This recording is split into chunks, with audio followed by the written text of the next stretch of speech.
Bangladesh bank ৫টা service একেবারে বন্ধ করে দিয়েছে। তার মধ্যে সবচেয়ে অন্যতম হলো সঞ্চয়পত্র। সঞ্চয়পত্র নিয়ে আমি একটা ভিডিও বানানোর পরে অসংখ্য বন্ধু কমেন্ট করেছেন, কমেন্ট করে জানতে চেয়েছেন তাহলে সঞ্চয়পত্র তারা কোথায় খুলবে। অনেকের একটা ধারণা আছে সঞ্চয়পত্র শুধু বাংলাদেশ ব্যাংকেই খোলা যায়, কারণ এটা বাংলাদেশ ব্যাংকের প্রোডাক্ট।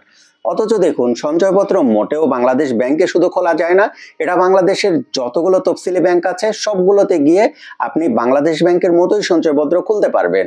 যেহেতু বাংলাদেশ ব্যাংক কেপিআই ভুক্ত এরিয়া, কেপিআই অর্থাৎ কি পয়েন্ট ইনস্টলেশন, যেখানে সাধারণ মানুষের ফ্রিলি যাতায়াত মোটামুটি নিষিদ্ধ, সেহেতু বাংলাদেশ ব্যাংক বর্তমানে একটা নিয়ম করেছে তারা 5 ধরনের সার্ভিস দিবে না, তাদের মধ্যে অন্যতম হলো সঞ্চয়পত্র। এখন সঞ্চয়পত্র আপনি কোথায় গিয়ে খুলবেন? আপনি সঞ্চয়পত্র খুলতে পারবেন বাংলাদেশের যে কোনো তফসিলি ব্যাংকে। এখন এই ক্ষেত্রে আমার সেই ভিডিওতে সবচেয়ে বেশি কমেন্ট এসেছে, যদি কেউ সঞ্চয়পত্রে একটা মোবাইল নাম্বার দেয় এবং একটা ব্যাংক অ্যাকাউন্ট দেয়, তাহলে কি সেই মোবাইল নাম্বার এবং ব্যাংক অ্যাকাউন্ট সে পরিবর্তন করতে পারবে?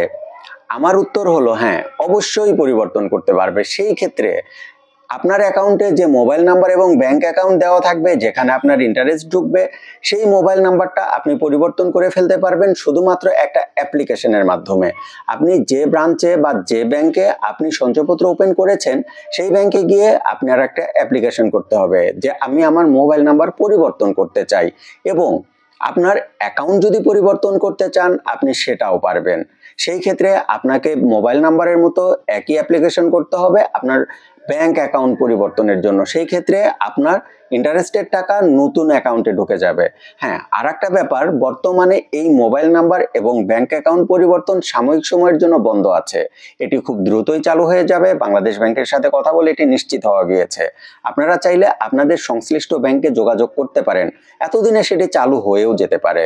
তো বন্ধুরা, এই ছিল আমার আজকের ভিডিও।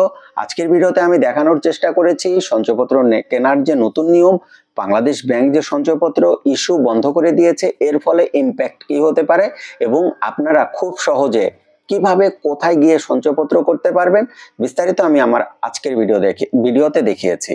আপনারা যদি এই ধরনের নতুন ভিডিও এবং নতুন কোনো তথ্য জানতে চান তাহলে অবশ্যই কমেন্ট করে জানাবেন।